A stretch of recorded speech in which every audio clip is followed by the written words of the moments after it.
नमस्कार। वैसे तो डैम्स ऑफ ड्रैगन के अंदर बैटल ऑफ गुलेट हुई थी, उसके बाद में वेस्टरोस की कोई बड़ी शिप बैटल हुई हो ऐसा मुझे कुछ याद नहीं।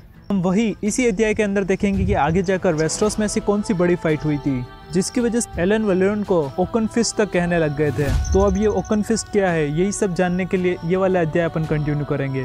वीडियो को शुरू करें उससे पहले मैं तुम्हें पिछले सप्ताह का थोड़ा सा रिकैप दे देता हूँ। पिछले अध्याय में अपन ने देखा था लॉर्ड अनविन पिक के पास में सारी पावर आ जाती है, तो वो यहाँ पे सारा अपना नेपोटिज्म चला रहा होता है, यानी कि उसके पास में जितनी भी खाली जगह होती है और जो खाली नहीं हो रही होती है उन पर भी जबरदस्ती अपने लोगों को लाके भर देता है। पूरे किंग्स लैंडिंग के ऊपर उसका एक तरफा शासन चल रहा होता है। एगोन थर्ड टारगेरियन अभी वो छोटा होता है तो कुछ बोल भी नहीं पा रहा होता है। लास्ट में जाकर लॉर्ड हैंड डिसाइड करते हैं कि क्यों नहीं टायलन लैनिस्टर ने जो 8 शिप्स बनाने के लिए बोला था, असल में बोला 10 था लेकिन 8 बन गए हैं, तो इन वॉरशिप्स को यूज में लेते हैं क्योंकि किंग्स लैंडिंग के बाहर तो काफी सारी लड़ाइयाँ हो रही है। तो बस कहानी यहाँ तक चल रही थी। वीडियो को कर देते हैं शुरू।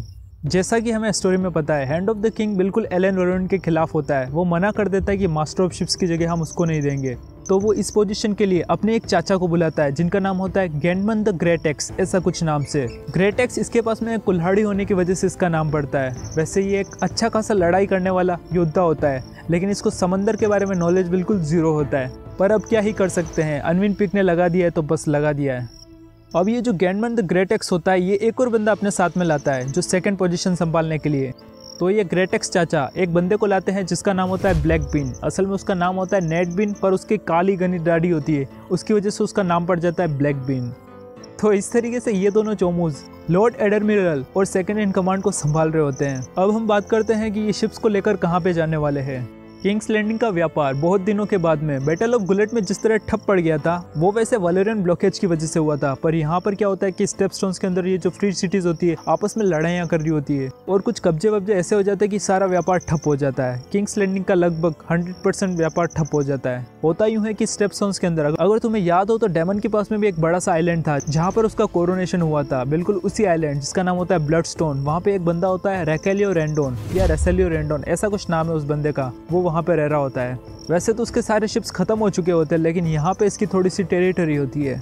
लेस और मेर ये दोनों सिटीज आपस में तो समझौता करके टायरोस के खिलाफ लड़ने शुरू हो जाती है। अब इन दो सिटीज के सामने टायरोस की कुछ चलती नहीं है। इसकी वजह से जो टायरोस का कमांडर होता है आर्चोन करके कुछ नाम से, वो अपने शिप्स को वापस बुला रहा होता है। स्टेपस्टोन्स के अंदर एक और भाग होता है जो कि कंसिस्ट होता है ब्रावोस, पेंटोस और लोराथ से। वैसे तो लोराथ 3 सिटीज ने इस अलायंस से अपने आप को अलग कर दिया है, लेकिन पेंटोस इस सेल सोर्स वो अभी भी उन आइलैंड्स के ऊपर घूम रहे होते हैं और उनका कब्जा होता है। और असल में किसी के वहाँ पर स्ट्रॉन्ग शिप्स खड़े होते हैं तो वो होते हैं ब्रावोसी शिप्स, जो समंदर में अपने ब्रावोसी पताकाएं लहरा रहे होते हैं। वेस्टरोस और हैंड ऑफ द किंग इतने भी पागल नहीं होते जो फ्री सिटीज के सामने पंगा ले लेवे।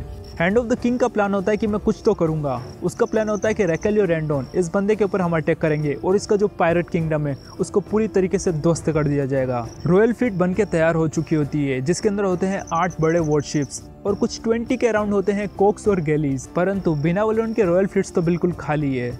तो hand of the king Alyn Velaryon जो कि लॉर्ड ऑफ टाइड होता है उसके पास में एक लेटर भेजता है जिसमें वह लिखता है, वेस्टरोस के भले के लिए मास्टर ऑफ शिप्स यानी ग्रेडमैन द ग्रेट एक्स मेरे चाचा वो जा रहे हैं एक बड़े मिशन पर। अपनी सारी फ्लीट्स को तैयार करो और उनके कमांड में दे दो। एलन वैलेरियन के लिए भी ये सारे प्लान्स कोई नए नहीं थे। उसको पता चल गया था कि मास्टर ऑफ शिप्स किसी बंदे को बनाया है तो कोई इसी काम के लिए नहीं बनाया होगा, और स्टेपस्टोन्स के अंदर जो लड़ाई हो रही है और किंग्स लैंडिंग के ऊपर जो प्रेशर बन रहा है उसकी वजह से कुछ तो होगा। परंतु उसको ये पसंद नहीं आता है कि कैसे मैं अपनी सारी फ्लीट्स को उस बंदे के कमांड में दे दूं जिसको समंदर के बारे में बिल्कुल 0% पता है। ये चिल्ला के बोलता है, तुम्हारे नंकल गैंडमन की बजाय मैं ये जो सारी शिप्स है मेरी, मैं किसी बेला के बंदर को क्यों नहीं कमांड में दे दूं? शायद वो बेटर परफॉर्म करेगा और तुम्हारे अंकल से ज्यादा तो उसको समंदर के बारे में पता होगा। एलन भले ही ऐसे कितना भी चिल्ला लेवे, लेकिन जो मैसेज आया था वो किंग्स लैंडिंग से ऑफिशियल लेटर था, वो जिसके ऊपर राजा के साइन लगे थे। तो आखिरकार करके इसको अपनी फ्लीट्स को तैयार करना ही पड़ा। इसके फ्लीट्स के अंदर होते हैं लगभग 30 लॉन्ग शिप, अराउंड 60 वॉर गैलीज और 100 से ज्यादा कोक्स एंड गैलीज। ये सारा वैलेरियन स्क्वाड्रॉन ये ज्वाइन करने वाला होता है किंग्स की फ्लीट को गलट के वहाँ पर। तो जब रॉयल फ्लीट और ये जो वैलेरियन फ्लीट होती है ये आपस में जब वहाँ पे गलट के वहाँ मिलती है, तो यहाँ पे वो जो ग्रैंडमैन द ग्रेट एक्स चाचा नहीं होता है, वो ब्लैक बीन अपना जो सेकंड इन कमांड नहीं होता है उसको भेजता है क्वीन रेनेस के यहाँ पे। क्वीन रेनेस एक शिप का नाम होता है, एक बड़ा सा शिप होता है वैलेरियन के पास में जिसके ऊपर एलन वैलेरियन बैठा हुआ होता है। ब्लैक बीन यहाँ पर आके कहता है, मास्टर ऑफ शिप्स चाहते हैं कि सारी वैलेरियन फ्लीट्स को मैं कमांड करूँ। अब यहाँ पे एलन की कुछ ज़्यादा ही सटक जाती है। पहले से वो इस बात से गुस्सा था कि उसको ग्रैंडमैन चाचा के अंडर में काम करना पड़ रहा है और उल्टा वो अपनी वलेरियन फ्लीट्स को भी कमांड नहीं कर सकता। तो यहाँ पे वो गुस्सा आ जाता है और इस ब्लैक बिन को वापस भगा देता है। वो बोलता है अगली बार ये बंदा यहाँ पे आया तो मैं इसको फांसी पे लटका दूंगा। मैं तो इसको अभी लटका देता, लेकिन इसके फालतू गले के लिए मैं अपनी रस्सियों को वेस्ट नहीं करना चाहता। वेस्टरोस में धीरे धीरे सर्दियाँ आ चुकी होती है और हवाएं चल रही होती है नॉर्थ से साउथ की तरफ। ये हवाएं रॉयल और वलेरियन दोनों फ्लीट्स को हेल्प करती है साउथ में जाने के लिए। तो उन हवाओं की मदद से ये जल्दी से साउथ की तरफ मूव करना शुरू कर देती है। इनका अगला स्टॉप होता है टार्थ, जहाँ के लॉर्ड होते हैं ऐसा कुछ नाम है ब्रेंडेमर द इवन स्टार। इनके पास में भी लगभग 12-13 लॉन्ग शिप्स होती है जो इनको यहाँ पे ज्वाइन करने वाली होती है। परंतु यहाँ पे जब ये सारे लोग टार्थ के अंदर रुके होते हैं तब इनके पास में एक अलग इन्फॉर्मेशन आती है, जो कि ये जहाँ पे लड़ने के लिए जाने वाले स्टेपस्टोन्स वहाँ से आई होती है। स्टेपस्टोन्स के अंदर एक नया आइलैंड्स बन जाता है और ये बनता है उस pirate kingdom Racallio Ryndoon, sea lord of Braavos और आर्केन ऑफ टायरोस के बीच में। पहले वैसे वो रकेलियो रेंडोन बंदा अकेला होता है तो ये सारी रॉयल फ्लीट्स वहाँ पे अटैक करके उसको हराने वाली होती है, लेकिन अब उसका एक अलायंस बन चुका है। लॉर्ड ऑफ टार्थ इनको बताते हैं कि अब वहाँ पर से वो केवल उन्हीं शिप्स को गुजरने दे रहे हैं जिनका ट्रेड या तो ब्रावोस या फिर टायरोस के साथ में होता है। लॉर्ड एलन पूछते हैं तो बाकी का क्या हुआ, पेंटोस के साथ में क्या हुआ। लॉर्ड टार्थ आंसर देते हैं वही जो होना था, किसी रोटी के 4 भाग कर दो और 3 भाग करो, किसके अंदर अपन को ज़्यादा मिलेगा, 3 के अंदर। वही यहाँ पे हो रहा है, पेंटोस को उन्होंने कट कर दिया है। अब जैसा कि हमें पता है ग्रैंडमैन द ग्रेट एक्स, इसको बिल्कुल 0% नॉलेज है समंदर के बारे में और इसने कभी समुद्री यात्राएं की भी नहीं है। तो ये यहाँ पर टार तक पहुँचता है, वहाँ तक बीमार हो जाता है। इसीलिए इसको लोग पीठ पीछे बोलना शुरू कर देते हैं ग्रैंडमैन द ग्रीन सीक। ये लॉर्ड पीक यानी कि हैंड ऑफ द किंग का बिल्कुल पालतू चाचा होता है, या फिर यूँ बोलो पालतू कुत्ता। जिससे इसको यहाँ पे ये सारी चीज़ें पता चलती है तो टार्ट से एक रेवन भेजता है किंग्स लैंडिंग और ये सारी चीज़ें बताता है। लेकिन किंग्स लैंडिंग के पास में भी तो अपने सोर्स होते हैं, तो उनको ये सारी चीज़ें पहले से पता होती है। लॉर्ड पीक बोलते हैं मुझे भी पता चल गया है, वहाँ पे एक अलायंस बन गया है और जब तक मैं कमांड नहीं कर दूँ तब तक तुम कुछ भी करना मत।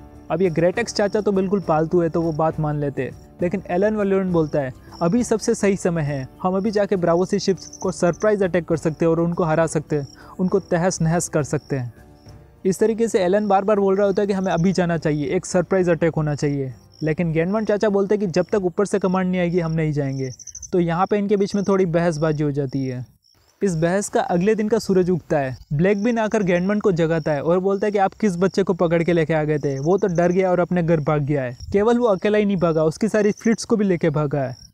ग्रैंडमैन चाचा थोड़ी नींद में होते हैं, वो बोलते हैं चलो उसको भागने दो उसके घर ड्रिफ्ट मार्क।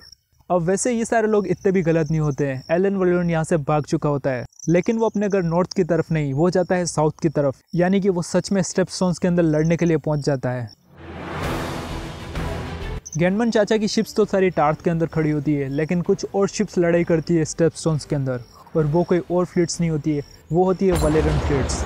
एक भारी खूनी झड़प होती है स्टेपस्टोन्स के वाटर के अंदर। ब्रावोसी लोगों को बिल्कुल इस बारे में अंदाजा भी नहीं होता है कि कोई उनके ऊपर आके अटैक करने वाला है। ब्रावोसी और टायरोस वाले जो कैप्टन्स होते हैं वो तो आराम से फिस्ट विस्ट कर रहे होते हैं, खाना खा रहे होते हैं रकेलियो रेंडोन के वहाँ पर। तभी एक भारी अटैक होता है और जो ब्रावोस के बड़े बड़े शिप्स होते हैं उनमें से आधों को डुबा दिया जाता है, और आधे जो भागने की कोशिश करते हैं उन्हें फेस करना पड़ता है एलन वलेरियन और इसकी फ्लीट्स को। अब ये जो सारी ब्रावोसी शिप्स और इनका अलायंस है, इसको बोला जाता है द ग्रेट डिफेंस। स्टेपस्टोन्स के जो ये बड़े बड़े आइलैंड्स होते हैं, इनके आसपास पर लगभग ब्रावोस के छोटे मोटे 400 ओर्स होते हैं। ये यहाँ से भागने की कोशिश करते हैं, लेकिन अभी तक काफ़ी देरी हो चुकी थी। एलन वलेरियन के 12 शिप्स इनके रास्ते के बीच में खड़े होते हैं। जैसा कि हमें पता है कि ब्रावोसियों को बिल्कुल 1% भी अंदाजा नहीं था कि कोई अटैक करने वाला है, तो इनकी पूरी जो रणनीति होती है वो बिल्कुल 0 बटा सन्नाटा होती है। पहले तो ये यहाँ से भागने की कोशिश करते हैं तो एलन के बड़े बड़े शिप्स इनको एक एक को मारते हैं। फिर ये देखते हैं कि भागा तो नहीं जा रहा था, क्यों नहीं इन अटैक करने वालों का फेस टू फेस सामना किया जाए। परंतु अब सिचुएशन ब्रावोसियों के हाथ में नहीं थी। एलन वलेरियन की फ्लीट्स एक तरफा डोमिनेट कर रही थी और एक एक शिप को एक छोटे मोटे ओर को अच्छे से पानी में डुबा रही थी। यहीं पे आइलैंड के किनारे पे एक बहुत बड़ा सा ब्रावोसी शिप खड़ा होता है, जिसकी जो साइड होती है वहाँ पर ही क्वीन रेनेस जाके टक्कर मारती है, जैसे कि किसी ने बहुत बड़ा पंच मार दिया हो उस ब्रावोसी शिप के ऊपर। देख के लग रहा था ये कोई एक ओकन फिस्ट है, यहीं से नाम पड़ता है ओकन फिस्ट। दरअसल सारे ब्रावोसी शिप का सबसे बड़ा वाला और हेड जो शिप होता है वो यही वाला होता है।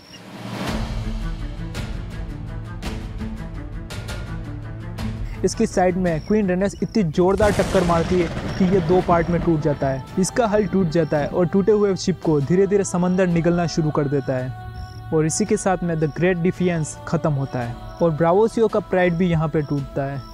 अब ये जो मैंने तुम्हें पूरी फाइट बताई है, यूँ मत सोचना ये पूरी ब्लडलेस थी। यहाँ पे भी काफ़ी सारे लोग मरे हैं। वैसे तो एलन वलेरियन ने सरप्राइज अटैक करके ब्रावोसियो शिप को डोमिनेट किया, लेकिन इस विजय की इसको भी कुछ कीमत चुकानी पड़ी थी। ब्रावोसियो द्वारा इसके भी 3 बड़े शिप्स होते हैं, उनको पानी में डुबा दिया जाता है। इन्हीं 3 में से एक शिप का नाम होता है ट्रू हार्ट, जिसके ऊपर एलन वलेरियन का एक कजन होता है जिसका नाम होता है डेरोन वलेरियन। वो और ट्रू हार्ट दोनों ही डूब जाते हैं। अब बात करते हैं एलन वलेरियन को इस जीत के बाद में क्या क्या मिलता है। 6 गैलीज, 11 कोक्स और लगभग 89 होस्टेजेस। इसके अलावा काफ़ी सारा खाने पीने का सामान, कॉर्न और फूड ड्रिंक्स होती है यहाँ पे। पर एक स्पेशल चीज़ मिलती है जो कि वेस्टरोस के अंदर नहीं पाई जाती है। वो होता है एक बड़ा सा एलिफेंट, जो कि ब्रावोसियो के लिए और उनके जो सी लॉर्ड होता है उनके लिए ये एक प्राइड वाली चीज़ होती है। लेकिन स्टेपस्टोन्स को जीतने के बाद में एलन वलेरियन ये सारी चीज़ों को लेकर किंग्स लैंडिंग वापस पहुँचता है। ओकन फिस्ट यानी कि एलन वलेरियन जब यहाँ पर किंग्स लैंडिंग के ब्लैक वाटर बे की तरफ आता है, इसके बाद में ये रिवर गेट होता है, उसकी तरफ से सिटी के अंदर एंट्री लेता है और एंट्री भी ऐसे नॉर्मल नहीं लेता है, अपना उस जीते हुए एलिफेंट के ऊपर बैठ के एंट्री लेता है। मतलब कि वेस्टरोस के अंदर ये चीज़ नहीं होती है, कितनी स्पेशल चीज़ है। हजारों किंग्स लैंडिंग के लोग रोड के दोनों साइड में खड़े होते हैं और इसके ऊपर पुष्प वर्षा कर रहे होते हैं। सारे लोग इसके जीत का जश्न मना रहे होते हैं और हर कोई इसकी वाहवाही कर रहा था। हमेशा शांति से अपने चैम्बर्स में पड़ा रहने वाला एगोन III टारगेरियन वो भी इसके स्वागत में आ जाता है और रेड कीप के गेट के बाहर खड़ा रहता है। किंग्स लैंडिंग की जनता और बाहर की तरफ तो इसका एक भारी भरकम अच्छा खासा वेलकम होता है, लेकिन रेड कीप की दीवारों के पीछे की कहानी वो अलग थी। ये थ्रोन रूम के अंदर पहुंचता है और देखता है कि वहाँ पे एगोन III टारगेरियन नहीं है, उस थ्रोन के ऊपर बैठा हुआ है hand of the king. Unwin Peake वहाँ ऊपर थ्रोन से नीचे की तरफ आता है और इसको आके बोलता है, तुम 1 नंबर के मूर्ख हो और तुमने अपनी मूर्खता का प्रमाण कोई 1-2 बार नहीं पूरी 3-3 बार दिया है। तुमने जो काम किया उसके लिए मुझे तो तुम्हारी सर धड़ से अलग कर देना चाहिए। यहाँ पर hand of the king Unwin Peake बहुत ज़्यादा गुस्से में होता है, वो सच में इसकी गर्दन उड़वा देता। लेकिन बाहर जो एलन ओकनफिस्ट का स्वागत हुआ है और हर कोई इसको पसंद कर रहा है, ये सारी जो इसकी पॉपुलैरिटी होती है ये हैंड को इसको मारने से रोक रही होती है। अब हम बात करते हैं आखिरकार हैंड इतना ज़्यादा गुस्सा क्यों है इसके ऊपर, जबकि ये तो पूरी एक फाइट को जीत के आया है। सबसे पहले तो इसको कोई रॉयल कमांड नहीं थी। इसने राजा की आज्ञा के विरोध में जाकर टार्ट से अपनी सारी फ्लीट्स को लेकर ब्रावोसियो से लड़ने के लिए चला गया स्टेपस्टोन्स। एक तो आज्ञा के खिलाफ काम किया और दूसरा क्या किया, वहाँ पर पूरा जीतने के बाद में अपनी कोई भी आर्मी या फिर छोटे मोटे लोगों को वहाँ पे छोड़ के नहीं आया। अब वो स्टेपस्टोन्स और वहाँ के सारे आइलैंड खाली पड़े हुए हैं। एलन जोश जोश में जीत के तो आ गया, लेकिन इसने एक बहुत बुरी बात कर दी और वो ये कि इसने एक फ्री सिटीज़ और सबसे पावरफुल फ्री सिटी जिसका नाम है ब्रावोस, उससे पंगा ले लिया। इसीलिए हैंड वापस चिल्ला के बोलता है, तुमने हमें कोई जीत नहीं दी, तुमने हमें एक वॉर दिया है, वापस लड़ने के लिए वॉर। इतनी सारी डांट सुनने के बावजूद भी एलन वलेरियन थोड़ा सा हंसता हुए बोलता है, साथ में मैंने तुम्हें एक हाथी भी तो दिया है और माय लॉर्ड मैं आशा करता हूँ कि पूरा वेस्टरोस और आप कभी भी उस हाथी को नहीं भूलने वाले हो। ये सारा कार्यक्रम हो रहा होता है राजसभा के अंदर और यहाँ पे हैंड ऑफ द किंग के कुछ और आदमी भी होते हैं इसके साथ में। तो वो ये जब सब सारे इस बकचोद से आंसर को सुनते हैं तो उनकी तरफ से भी रिमार्क्स आते हैं। मतलब कि यहाँ पे तो कुछ नहीं बोलते, लेकिन धीरे धीरे चल के इसके बारे में बातें चलने लग जाती है। हैंड ऑफ द किंग ने एक जो भारी बोल्ड अपनी इमेज बनाई है वो यहाँ पर एलन ने आके बकचोदी कर दी है। मशरूम हमें बताता है अनविन पिक को हंसना पसंद नहीं है, लेकिन उससे भी कम उनको कोई चीज़ पसंद है तो वो ये है कि उनके ऊपर कोई हंसे, और यहाँ पे एलन हंस रहा था। फिलहाल जिस पोजीशन पर और जो पूरा साम्राज्य बना रखा है किंग्स लैंडिंग के अंदर हैंड ऑफ द किंग ने, उससे हर कोई खौफ खाता था। उसके सामने किसी के बोलने की हिम्मत नहीं होती थी। लेकिन एलन वलेरियन ये अभी जीत के आया, तो जीत की इसके अंदर स्ट्रेंथ होती है। इसके पास में इसकी पॉपुलैरिटी और जो लोग सारे पसंद कर रहे वो इसकी स्ट्रेंथ होती है, तो इसको डरने की ज़रूरत नहीं होती है। एलन खुद एक नौजवान लड़का होता है। वैसे तो ये बास्टर्ड जन्म हुआ होता है, लेकिन अभी लॉर्ड ऑफ टाइड है। इसने राजा की हाफ सिस्टर के साथ में शादी की है। इसके पास में हाउस वलेरियन की बहुत सारी वेल्थ है और वलेरियन शिप्स के बारे में तो क्या ही कहना।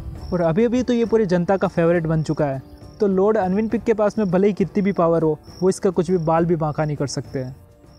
ग्रैंड मास्टर मुंकन यहाँ पर एलन वलेरियन के बारे में लिखते हैं, all young man suspect they are immortal. हर नौजवान आदमी को लगता है कि वो अमर है, और जब वो कोई जंग जीत लेता है उसके बाद में तो ये चीज़ कंफर्म हो जाती है। उसके मस्तिष्क में ये बात बिल्कुल घर कर देती है कि अब तो मैंने जंग जीत ली है, मुझे कोई नहीं हरा सकता। लॉर्ड एलन वलेरियन के साथ में भी अभी वही सिचुएशन हो रही थी। इसके एज ही ऐसी थी कि इसके अंदर बहुत सारी भावनाएं आ गई, परंतु जल्दी ही इसकी बकचोदी की वजह से हैंड इसको अच्छे खासे रिवॉर्ड्स देने वाला था।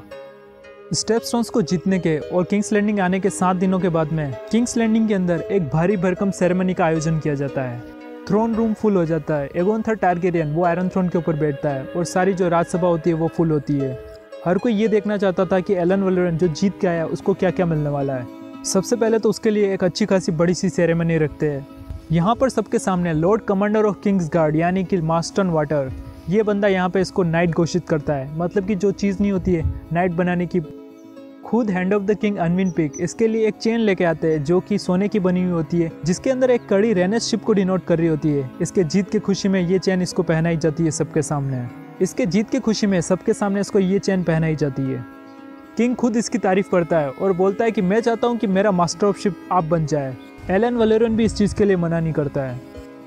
अब यहाँ तक तो जो सारे कार्यक्रम हो रहे थे और जो बातें एगोन बोल रहा था वो एगोन अपनी तरफ से बोल रहा था, लेकिन अब उसकी आवाज़ को कंट्रोल कर रहा होता है उसका hand of the king Unwin Peake. Aegon Targaryen घोषणा करता है, कब से हमारे जो आयरन आइलैंड है वहाँ पर अशांति का माहौल बना हुआ है। डेल्टन ग्रेजॉय को कोई हरा नहीं पा रहा है, उसने लेनिस्टर्स की पत्थर रगड़ रखी है। तो मुझे नहीं लगता एलन वैलेरियन से बेहतर कोई और ऑप्शन होगा जो ग्रेजॉयस को जाके शांत करा पाए और वहाँ पे एक शांति का माहौल लाए। और वैसे भी यही तो हमारा नया मास्टर ऑफ शिप और न्यू एडमिरल है। तो मैं चाहता हूँ ये यहाँ से आयरन आइलैंड जाए और वहाँ पे शांति बहाल करे। अब सबके सामने राज दरबार में खुद किंग ने ये जिसको काम दिया है तो ये कैसे मना कर सकता है। इसके पास में कोई और ऑप्शन नहीं होता है, ना ही कोई चॉइस। इसको अपनी सारी फ्लीट्स को लेकर साउथ एंड की तरफ जाना पड़ता है वेस्टरोस के, जहाँ से इसको फेयर आइल वापस जीतना होता है और लॉर्ड डेल्टन ग्रेजॉय को इसको झुकाना होता है। एलन के खिलाफ लगभग जाल बुन चुका था। वैसे तो ये मास्टर ऑफ शिप्स है, लेकिन ये सारी रॉयल फ्लीट्स को लेके नहीं जाने वाला था। इसको केवल ग्रांट होती है इसकी वैलेरियन फ्लीट्स। डेल्टन ग्रेजॉय और फेयर आइल्स को जीतने के लिए ये वहाँ तक पहुँचे, उसी के रास्ते में पड़ता है स्टेप स्टोन्स। और जो स्टेप स्टोन्स के अंदर इसने कांड किए हैं वो तो तुम जानते ही हो। वहाँ पे कोई सैनिक या लोगों को ये छोड़ के नहीं आया होता है, तो वापस वहाँ पर रेसेलियो रेंडोन और पायरेट्स कब्जा कर देते हैं। पिछली बार तो इसने उनके ऊपर एकदम सरप्राइज अटैक कर दिया था, लेकिन हर बार ये चीज़ नहीं होने वाली। इस बार वो पहले से प्रिपेयर थे और सबको पता होता है कि एलन वैलेरियन को इस बार तो एक ऑपरेशन मिला हुआ है। डॉन के आसपास इसको कोई सपोर्ट नहीं मिलने वाला है और डॉन के अंदर तो किंग की भी नहीं चलती। वेस्टरोस का किंग का अभी वहाँ पर शासन नहीं है। और चलो मान लो इसने जैसे तैसे करके स्टेप स्टोन्स को हरा दिया और पहुँच गया आगे डेल्टन ग्रेजॉय से पंगे लेने के लिए। तो मैं तुम्हें बता दूं, डेल्टन ग्रेजॉय कोई छोटी मोटी चिड़िया का नाम नहीं। इसके पास में भी काफ़ी बड़ी फ्लीट है और काफ़ी बड़ी बड़ी वॉरशिप। और जब एलन वहाँ पर पहुँचेगा तो डेल्टन ग्रेजॉय को तो पहले से पता होगा कि मुझसे कोई लड़ने के लिए आ रहा है, तो वो तो पूरी तैयारी करके रखेगा। यानी कि तुम अगर समझ पा रहे हो तो एलन वैलेरियन ऐसे मिशन पे उसको भेजा जा रहा है जो कि जीतना लगभग इम्पॉसिबल है। और फिर भी मान लो इसने जाकर डेल्टन ग्रेजॉय को हरा दिया तो उसको हराने के चक्कर में इसकी सारी शिप्स बर्बाद हो जाएगी, क्योंकि जब लड़ाई होती है तो कोई एक ही साइड सफ़र नहीं करती है, दोनों साइड करती है। और जब इसकी फ्लीट्स बर्बाद हो जाएगी तो इसके पास में कुछ पावर रहेगी नहीं और हैंड ऑफ द किंग को इसको ओकन फिस्ट नहीं कहना पड़ेगा। और मान लो इसने जीत भी लिया तो किसकी वाहवाही होगी? एगोन थर्ड टारगेरियन और उसके हैंड ऑफ द किंग की। लोग यूँ बोलेंगे कि उन्होंने हमारे बारे में फिक्र की। वेस्टरोस के लोग उनके बारे में गाने बनाएंगे। इसको क्या मिलने वाला है? शोहरत, नाम, वो तो इसने पहले ही स्टेप स्टोन्स के अंदर कमा लिया है। लॉर्ड ऑफ टाइड अब कुछ नहीं कर सकता था। वो किंग्स लैंडिंग से अपने घर ड्रिफ्टमार्क की तरफ रवाना होता है अपनी सारी शिप्स को तैयार करने के लिए। लेकिन जाने से पहले वो जो एलिफेंट जीत के नहीं आया होता है वो हाथी यहाँ पे किंग को गिफ्ट कर देता है। हल पहुंचने के बाद में अपनी सारी शिप्स को इकट्ठा करता है, उनकी मरम्मत करवाता है, नए नए क्रू को रिक्रूट करता है और अब यहाँ से अपने मिशन पे जाने के लिए तैयार होता है। फेयरवेल के टाइम पे यहाँ पे इसकी पत्नी बेला आती है जिसके पेट के अंदर एक बच्चा होता है। एलन कहता है कि मैं इसका नाम लॉर्ड कोलस वैलेरियन के नाम पर रखना चाहता हूँ, इसका नाम भी लॉर्ड कोलस होना चाहिए और देखना एक दिन ये आयरन थ्रोन के ऊपर बैठेगा। बेला हंस के बोलती है, ये कोई लड़की भी तो हो सकती है और मैं चाहती हूँ इसका नाम मेरी माँ लेना के ऊपर हो और देखना एक दिन उन्हीं की तरह ये भी एक बड़े से ड्रैगन को उड़ाएगी। वैसे तुम्हें पता होता है स्टेप स्टोन्स में जीतने के बाद में लगभग इसके पास में ब्रावोसी 200 और आ जाते हैं छोटे मोटे। उनका ये नाम चेंज कर देता है और कलर वलर चेंज कर देता है, अपने हाउस के फ्लैग लगा देता है, उनका नाम रखता है ये लेडी बेला। तो ये सारी चीज़ें और अपनी वैलेरियन फ्लीट्स को लेके ये यहाँ से रवाना होता है अपने मिशन की तरफ। कुछ लोगों को वेस्टरोस में ये बड़ा अजीब लगा कि वैलेरियन फ्लीट्स जो ही तो पूरी पावर है रॉयल फ्लीट्स की, सबसे मेन फ्लीट्स, उन्हीं को हैंड ऑफ द किंग ने भेज दिया एक अलग पार्ट की तरफ लड़ने के लिए। क्या ये पागलपन तो नहीं? क्योंकि ब्रावोसी फ्लीट्स उनको इन्हीं वेस्टरोस वालों ने हराया था, तो उस चीज़ का पक्का वो लोग बदला लेने आएंगे। तो अगर वो इस चीज़ का बदला लेने के लिए आए तो यहाँ पे कौन रहेगा? वैसे तो वही ब्रावोसी शिप्स जो आ सकते हैं उनसे रक्षा करने के लिए जो टार्थ की बाकी सारी शिप्स नहीं होती है, वो जो 8 बड़े लॉन्ग शिप्स बनाए थे वगैरह, जो बाकी सारी रॉयल फ्लीट्स होती है वैलेरियंस को छोड़ के उनको गुलेट के वहाँ पर लगा देते हैं, ऐसे कि कोई ब्रावोसी शिप्स अगर किंग्स लैंडिंग के ऊपर अटैक करने के लिए आया तो उनसे लड़ा जा सके। परंतु हमें नहीं भूलना चाहिए कि वेस्टरोस के अंदर केवल किंग्स लैंडिंग ही नहीं है जो समंदर के पास में है, ऐसी कई सारी सिटीज़ है जो बड़ी बड़ी भी है और वेस्टरोस के लिए इम्पोर्टेंट भी है। तो हैंड ऑफ द किंग ने उन सबको बारे में ध्यान नहीं दिया, केवल किंग्स लैंडिंग के ऊपर ध्यान दिया है, और वैसे देना भी चाहिए क्योंकि ये कैपिटल है। तो बस ये कहानी यहीं तक थी। अगले अध्याय के अंदर तुम देखना कि किस तरह ये आगे की फाइट्स होती है। तो बस ये कहानी यहीं तक थी। मिलते हैं अगले वीडियो के अंदर जिसमें अपन बात करेंगे कि मिशन इम्पॉसिबल पर एलन वोलोरन जा रहा है, क्या ये जीत पाता है या फिर नहीं, ब्रावोस इतना पावरफुल क्यों है और हैंड ऑफ द किंग उनसे डर क्यों रहा है, ये तुम्हें अगले अध्याय के अंदर पता चल जाएगा। तो बस यहाँ तक देखने के लिए धन्यवाद।